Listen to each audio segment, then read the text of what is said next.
You know what? I think it's about time I go for the standard Pokemon video. No cleverness about it, just a regular old personal favorite Pokemon list. And I don't mean that in a bad way. It's sort of like this is a rite of passage for those making Pokemon content on YouTube or something. So, I mean, there's really no need for any pre-explanation.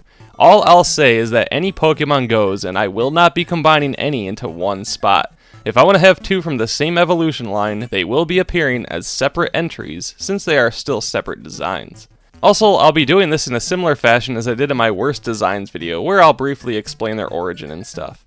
I'm not going to go through and describe what each one looks like this time because, I mean, you can see it right there and are probably already familiar with these anyway, so that's kind of a waste of time. But I'll explain why I like them, whether it's strictly design reasons, I used one on my team before, they remind me of something else, etc.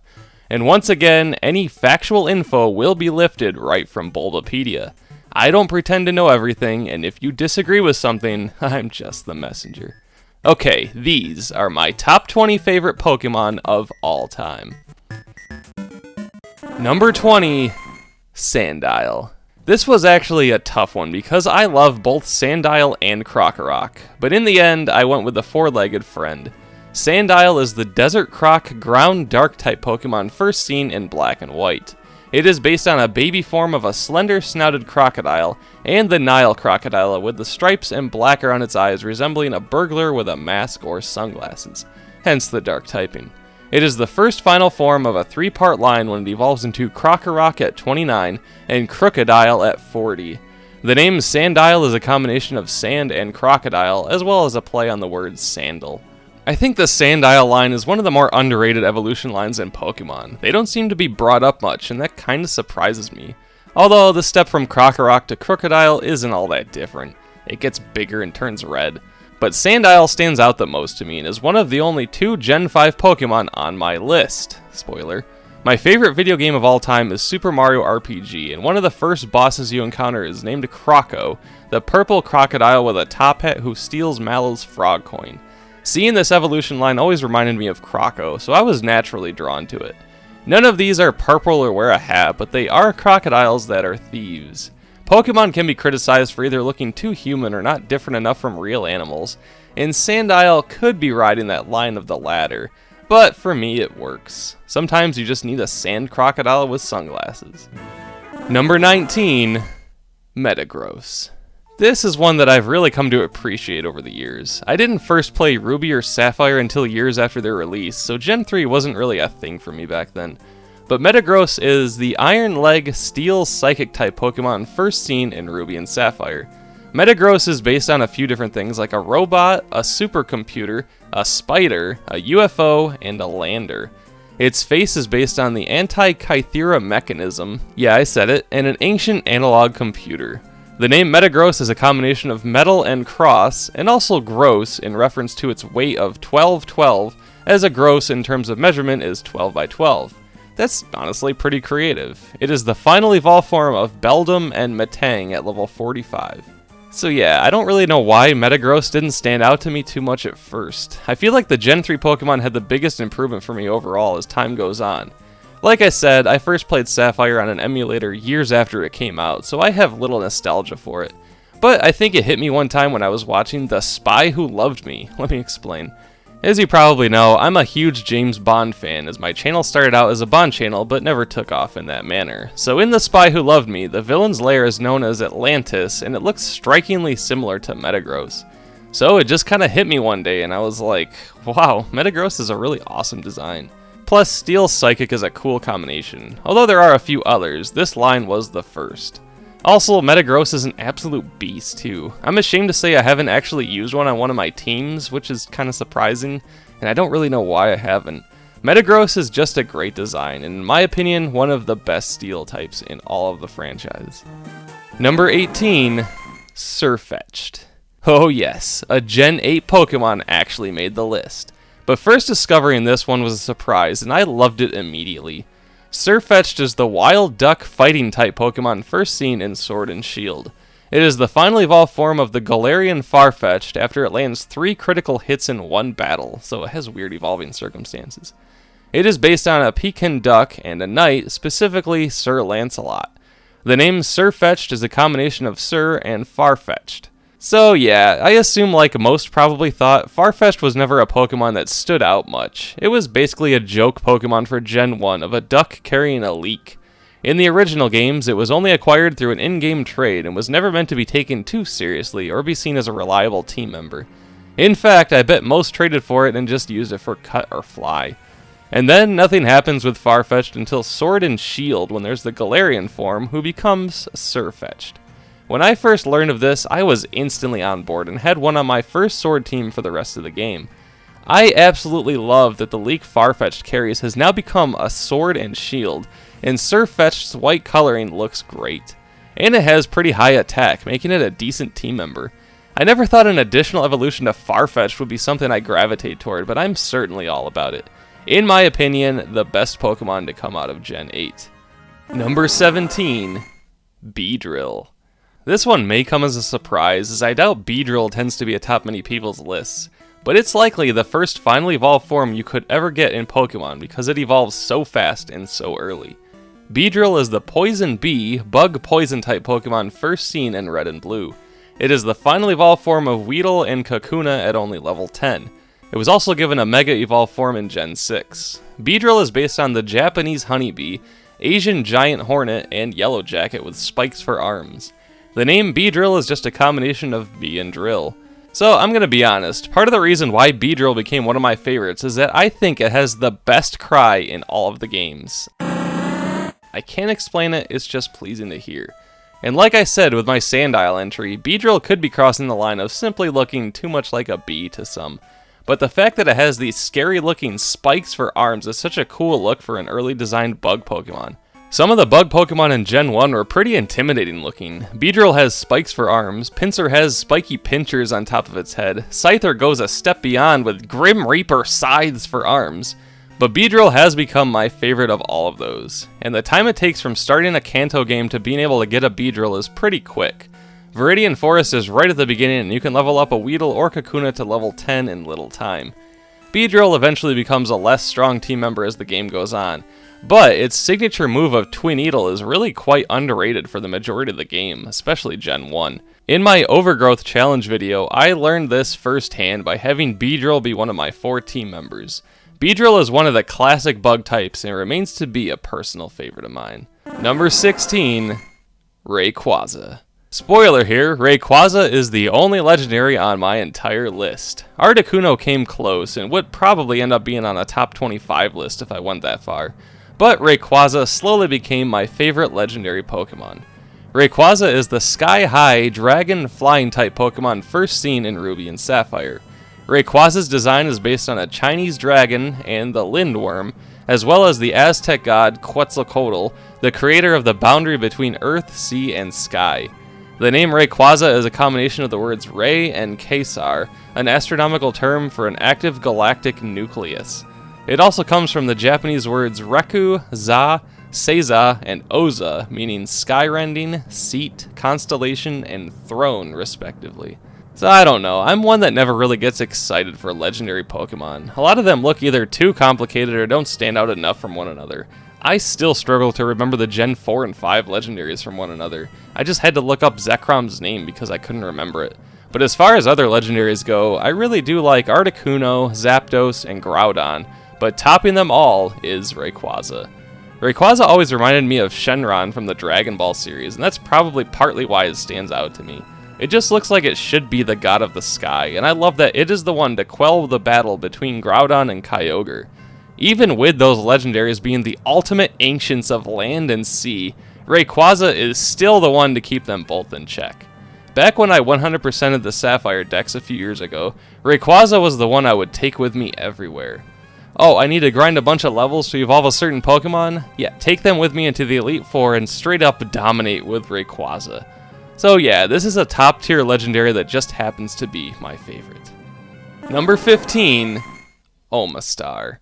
This is another one that I didn't really appreciate until recently. I originally thought Omastar was pretty meh, to be honest, so this is probably the biggest change for me on the list.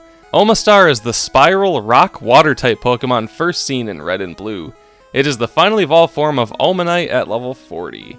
Omastar is based on an Ammonite, or a prehistoric squid or octopus. It also shares some characteristics with the Anomalocaris with its ring-shaped mouth, as well as the Nautilus. The name Omastar comes from the words Ammonite and star in regards to its body shape and 5-point shell.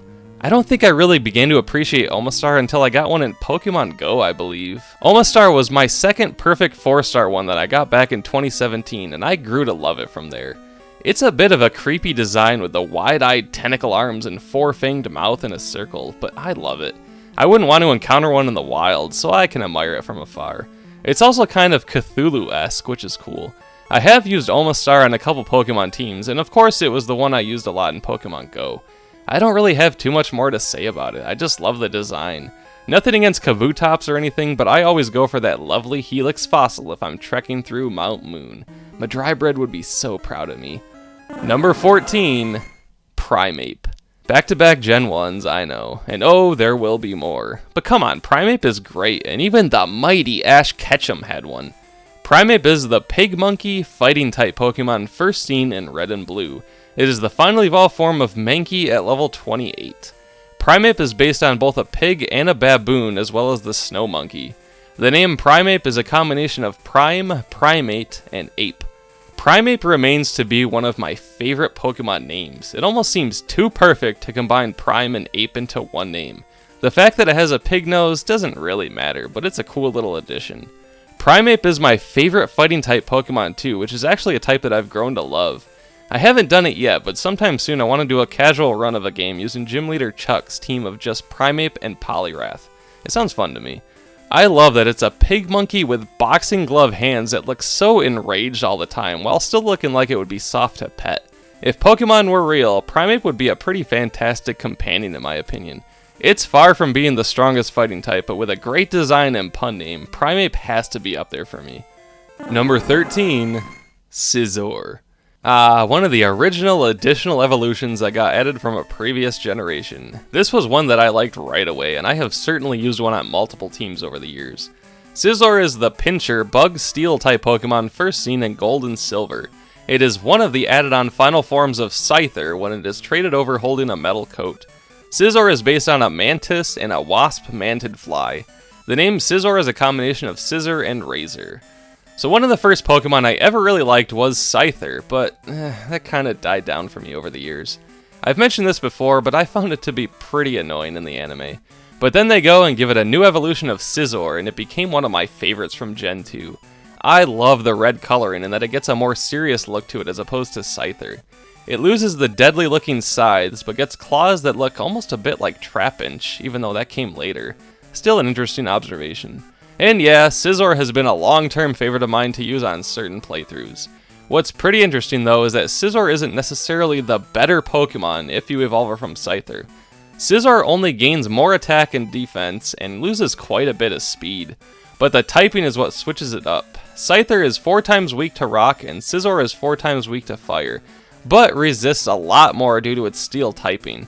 So evolving it is almost a strategic choice. Either way, I'm certainly a fan, and Scizor takes the spot as my favorite steel type and one of my favorite bug types. Number 12, Claydol. I'm gonna be honest, this one is on here because I'm just so captivated by how strange it is. I mean, just look at it. Claydol is the Claydol ground psychic type first seen in Ruby and Sapphire.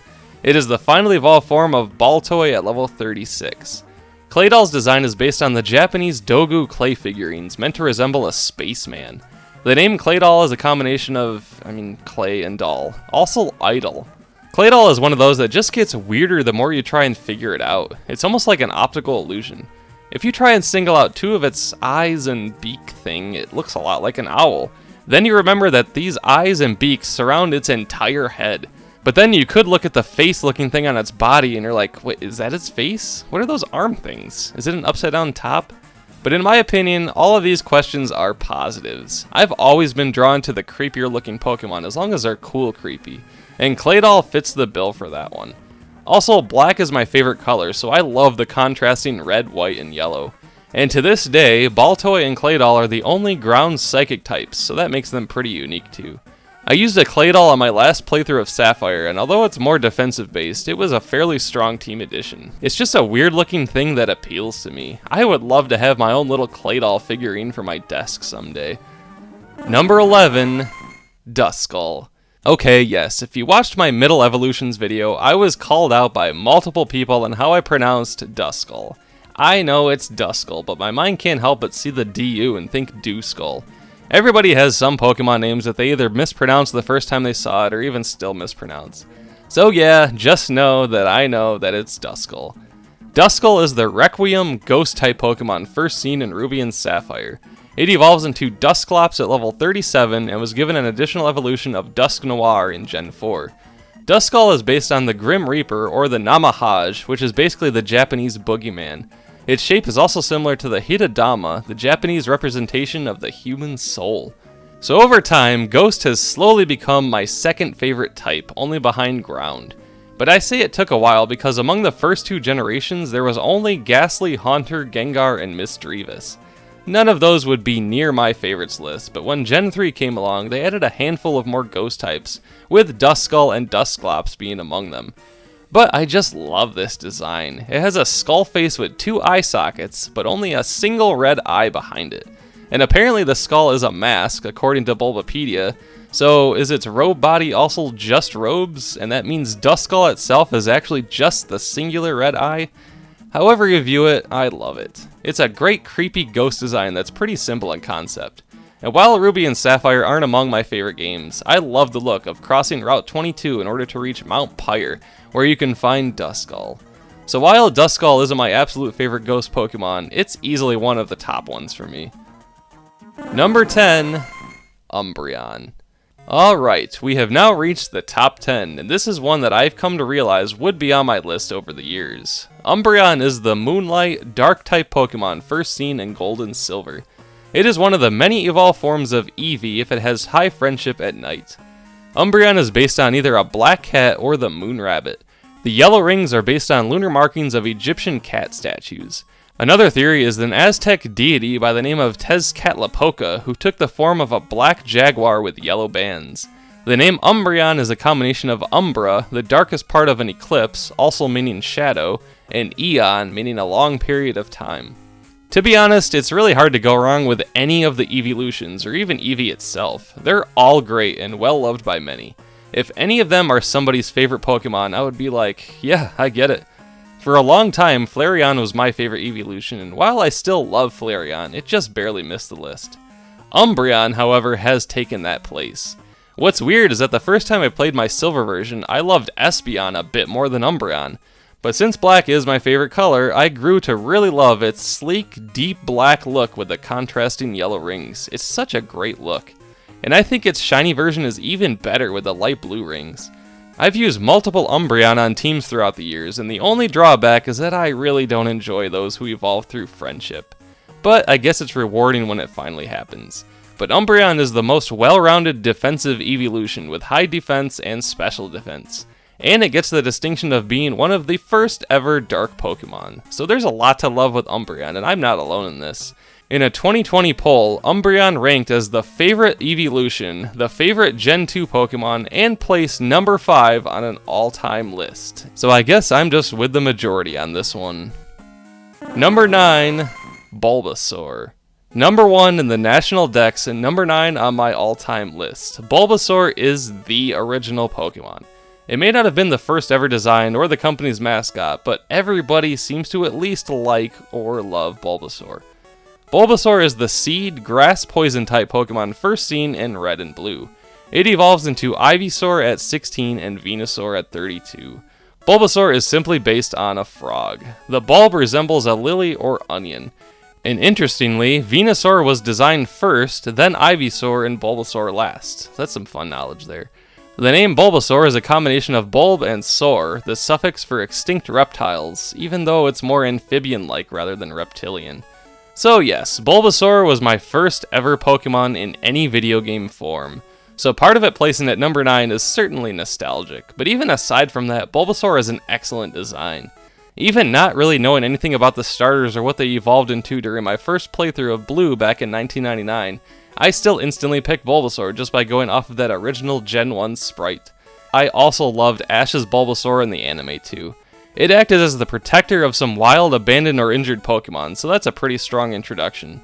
And like I said, it seems like everybody at least likes or loves Bulbasaur. We even have a 3D printed Bulbasaur in the kitchen that we use as a garlic holder. Bulbasaur remains my favorite first stage starting Pokemon, and I think there would be a lot of people on board with this decision. Number 8, Mamoswine. Since Ice and Ground are among my favorite types, it only makes sense that a Pokemon encompassing both would appear on this list. Mamoswine is the twin tusk Ice Ground type Pokemon first seen in Diamond and Pearl. It is the added-on final evolved form of Swinub and Piloswine if it is leveled up knowing the move Ancient Power, another weird evolution method. Mamoswine's design is based on the woolly mammoth as well as a wild boar. The white and blue around its eyes resembles ski goggles. The name Mamoswine is a combination of mammoth and swine. So apparently I seem to like Pokemon that are somewhat based on pigs. I'm not sure what that's about. Emboar will not be on this list. But this is one like with Surfest where I really didn't care much for the rest of the evolution line until they added one on at a later generation. Swinub and Piloswine are just fine. I don't really like or dislike them. But Mamoswine is one that I really love. Gen 4 had a string of additional evolutions from older Pokemon, and Mamoswine is easily my favorite of all of those. I really do like Electivire and Honchkrow, but aside from those, none of them are really all that great in my opinion. But Mamoswine is pretty awesome. I've always liked the woolly mammoth, as I think they're pretty fascinating, and that combined with a boar is a cool idea. But this is another that I'm sad to say I've never actually used on a main game team. I actually didn't even know it evolved from Piloswine, knowing Ancient Power. But once all of the additional evolutions were added on Pokemon Go with the Sinnoh Stones, I made sure Mamoswine was the first one I got. It's a great design with a type combination I can get behind, and actually ranks as my favorite ice type. Number 7, Chandelure. So way back when I made that little question and answer video, I believe I stated that Chandelure would be my third favorite or something off the top of my head.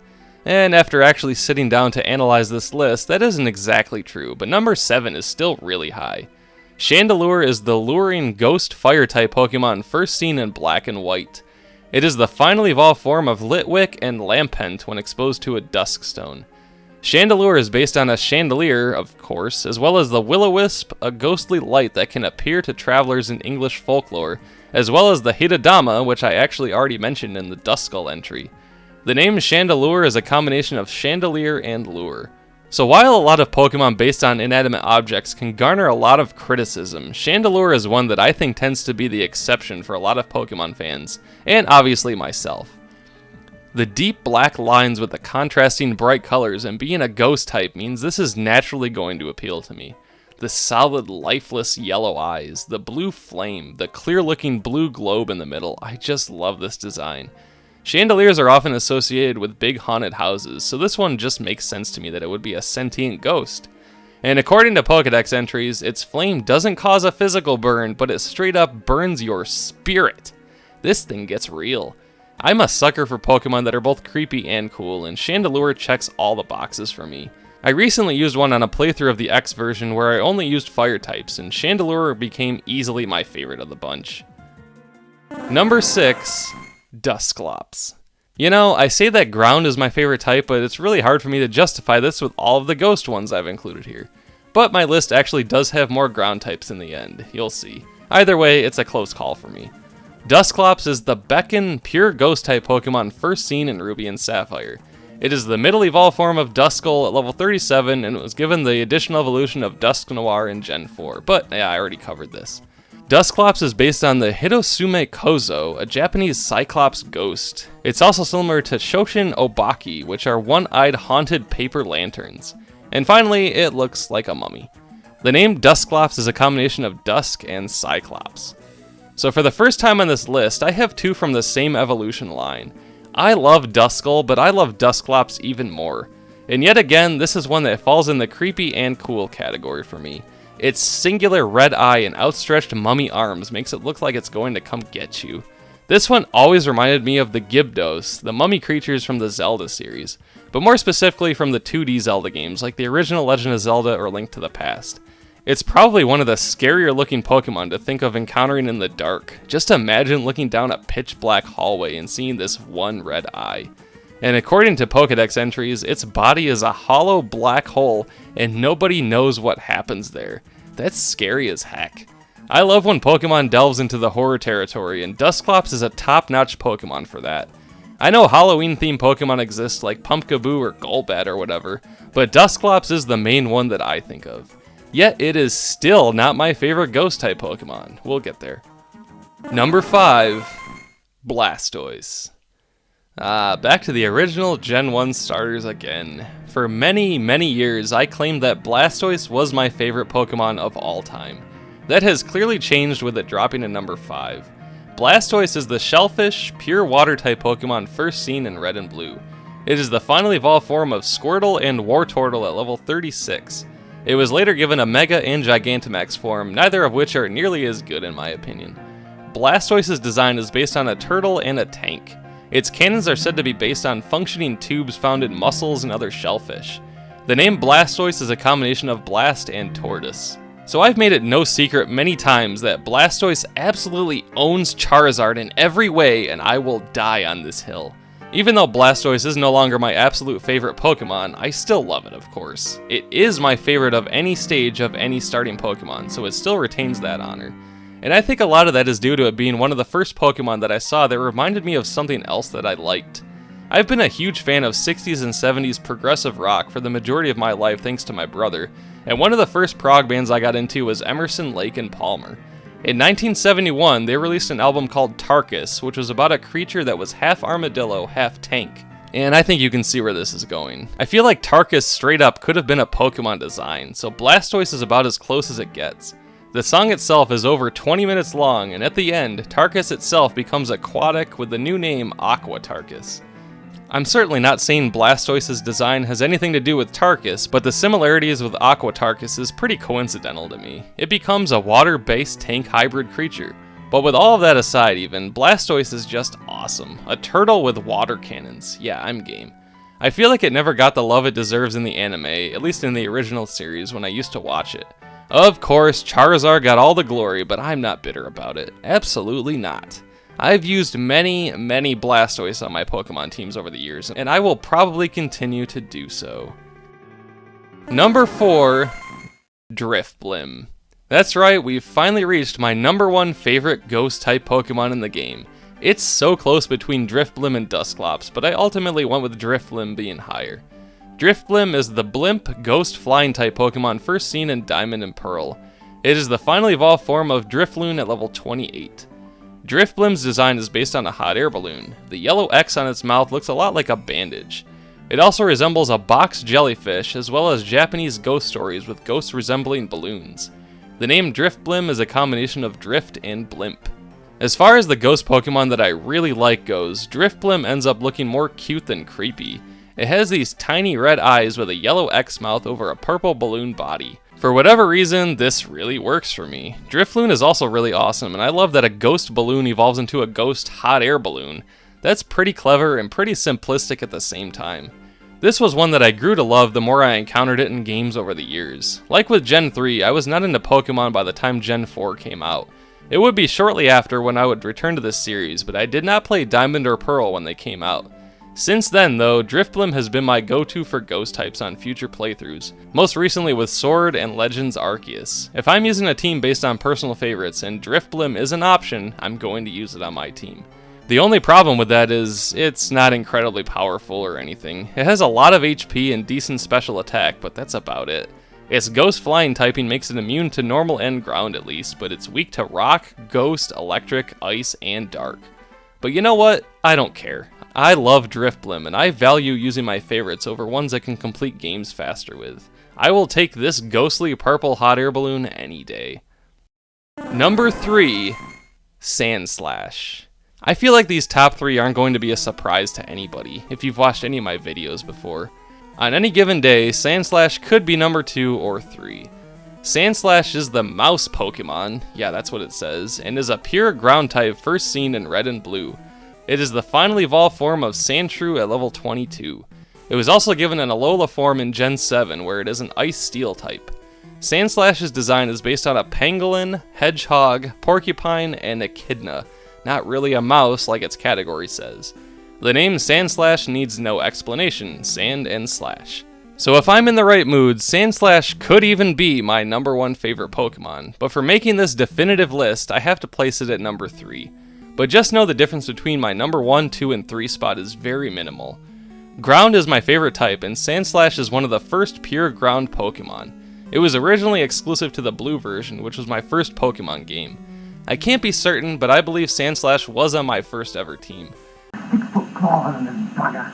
I liked Sandshrew the first time I encountered one, so there's good odds that I put one on the roster. To this day, Sandslash is easily the Pokemon I've used the most, and I will certainly continue to do so. It's by no means a powerhouse, but it can still hold its own with a pretty decent attack and defense. Even though some Pokemon have their signature moves exclusive to them, Slash is kinda like Sandslash's signature move since it's in the name. It almost feels wrong not to have it be one of its moves. I just love everything about Sandslash. It's cute, it's intimidating with its giant claws, it can hold its own in games while still remaining an underdog, and it even has the alternate Ice-Steel typing post-Gen 7. I'm not as much of a fan of the Alolan version, but I do love that they gave Sandslash some new life. Sandslash will forever be a top favorite of mine. Number 2, Paraspectre. Of course, Paraspectre is going to be on here. I'm currently typing this out on my laptop with my Paraspectre and Paraspectre stickers next to the keyboard. Paraspectre is the name I chose for my channel after all, and I absolutely love that there are maybe a handful of people who associate Paraspectre with me. That's just cool. Paraspectre is the mushroom bug grass type Pokemon first seen in Red and Blue. It is the final evolved form of Paras at level 24. It has never been given an alternate form or mega evolution or anything. Paraspectre's design is based on the cicada nymph as well as a hermit crab with a mushroom. There also exist certain species of ants that can be infected with mushroom spores that take over the ant's brain, much like what happens with Paras and Paraspectre. The mushroom on its back is a Tochukaso, which is an endoparasitoid that can replace the host and take control of its behavior. Paraspectre is essentially a possessed bug. The name Paraspectre is a combination of parasite and insect. The name Paraspectre is a combination of Paraspectre and Spectre, the criminal organization led by Ernst Stavro Blofeld in the James Bond universe. I don't think I need to go into too much about why I love Paraspectre. It is one of the original creepy Pokemon. It's actually a bit of a tragic figure, really. The Paras that it was is no longer there. The mushroom has taken over, and its pupilless white eyes are an indication that it's a shell of its former self. Should that be something that I should love as much as I do? Heck yeah. I love that a Pokemon concept could go this dark. The Paras basically dies and becomes a puppet controlled by the mushroom. Yet at the same time, just look at it. It's still a cute little mushroom bug. I didn't instantly love Paraspectre the first time I saw it, and it took a while to reach that point. I remember a very long time ago, probably shortly after Gold and Silver were released, I was playing my Silver version on the way to go to a football game with my friend Shane and his dad. I told Shane I wanted to use a Paraspectre on my team, and he straight up scoffed at me for this idea. But I mean, he's not wrong. Look at its stats. It's crazy slow, has very low HP, low special attack, it has a 4 times weakness to flying and fire, and in Gen 1 it also had a 4 times weakness to poison, which makes Paras and Paraspectre the only Pokemon with 3 4 times weaknesses. Its move pool is nothing to write home about, it is not flashy in the least. But you know what? All of this made me love it even more. I felt like that was enough for me to prove to him that it could be a great team member. The one big thing that Paraspectre has going for it game-wise is its signature move of Spore. Spore causes sleep with 100% accuracy, which is actually pretty huge. Even though it's slow, if you can get Spore in on time, you may have a few turns in a row to use Slash, or Giga Drain, or Solar Beam, or whatever to knock your opponent out. It's a Pokemon that requires some strategy to succeed. It's not a complicated strategy or anything, but when utilized properly, Paraspectre really can be an excellent team member.